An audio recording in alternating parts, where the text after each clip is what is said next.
Toda nação tem uma história de origem, né? Mas como é que uma única família, fugindo da fome, acaba se tornando a base de um povo inteiro? Hoje, a gente vai mergulhar na jornada de Jacó para o Egito. Uma migração que, pelo que o livro de Gênesis nos conta, foi muito mais do que só uma questão de sobrevivência.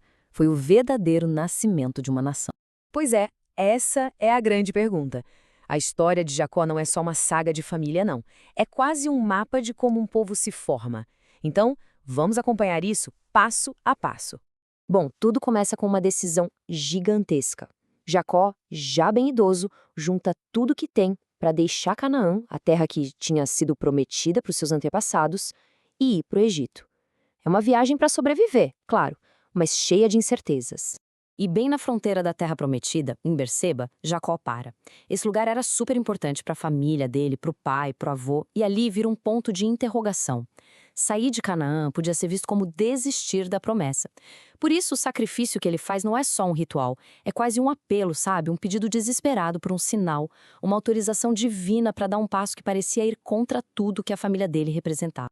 E a resposta vem. No meio da noite, a dúvida de Jacó é respondida com uma visão. E esse é o ponto de virada. É o momento em que a jornada deixa de ser um ato de desespero e se transforma numa missão com o selo divino de aprovação. O fascinante aqui é que a resposta divina vai direto ao ponto. A primeira coisa é: não temas, atacando de frente o maior medo de Jacó. E a promessa que vem depois muda tudo. O Egito não é um fim, não é um exílio. É a incubadora onde essa família vai se tornar uma grande nação. E a segunda parte da promessa é ainda mais pessoal. Deus não está só mandando Jacó ir, ele está indo junto. Essa garantia de certamente te farei tornar a subir é crucial. Significa que mesmo que Jacó morra no Egito, a sua linhagem, o seu legado, vai voltar para a Terra Prometida. A jornada que antes era cheia de medo, agora tem um propósito claro e uma garantia divina. Com essa garantia divina no bolso, o tom da história muda completamente. A gente sai de uma revelação espiritual e entra num registro bem metódico. E isso não é só um detalhe burocrático, não. É o senso de fundação, nomeando cada pessoa que forma o núcleo dessa futura nação. O texto responde essa pergunta com uma precisão impressionante. Não se trata de uma massa de gente anônima, são indivíduos específicos, com nome, contados um a um, cujas linhagens vão formar as 12 tribos de Israel. O que a gente tem aqui é basicamente um retrato genealógico da família. Tudo é organizado em torno das 4 matriarcas, as esposas de Jacó, Lia e Raquel, e as servas delas, Zilpa e Bila.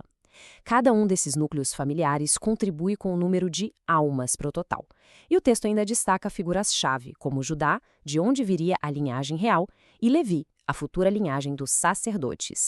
Isso nos leva a um número muito importante: 66. O texto é super específico nisso.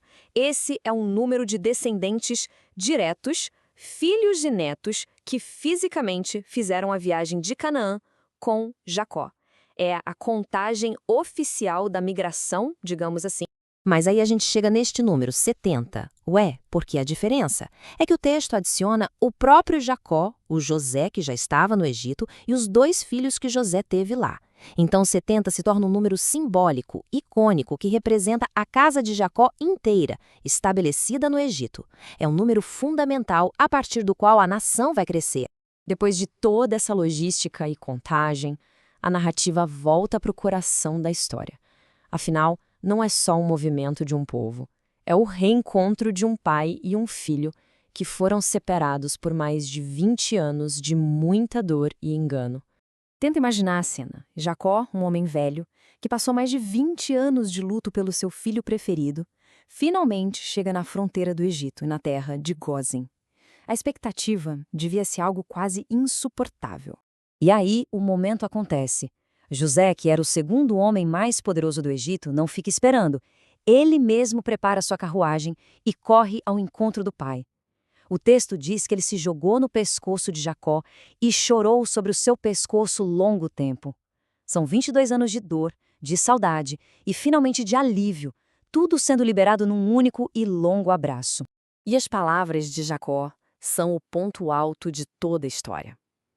Para ele, ver o rosto de José vivo era a realização final da sua vida. É uma declaração de que estava tudo bem, de contentamento absoluto. Com a família reunida de novo, ele podia morrer em paz. Depois desse pico de emoção, a narrativa muda de ritmo, sai da paixão e vai para a prática. José, o administrador sábio, sabia muito bem que a sobrevivência da família no Egito dependia agora de uma estratégia muito bem pensada. José não perde tempo.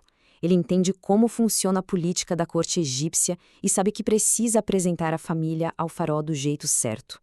O futuro de todos eles dependia dessa primeira impressão. E o plano de José é muito preciso, com 3 passos. Primeiro, ele mesmo vai preparar o terreno com o faraó. Segundo, ele dá um roteiro exato do que a família deve dizer, que eles são criadores de gado.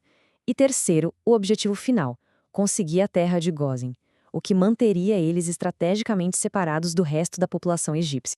E aqui está a genialidade do plano.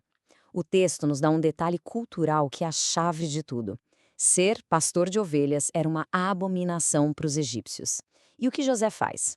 Ele usa o preconceito dos egípcios a favor da sua família. Ao identificar a família como uma profissão que os egípcios desprezavam, ele garante que eles não vão ser integrados na sociedade, mas sim que vão receber uma terra fértil só para eles, onde poderiam viver e crescer seguindo a seus próprios costumes.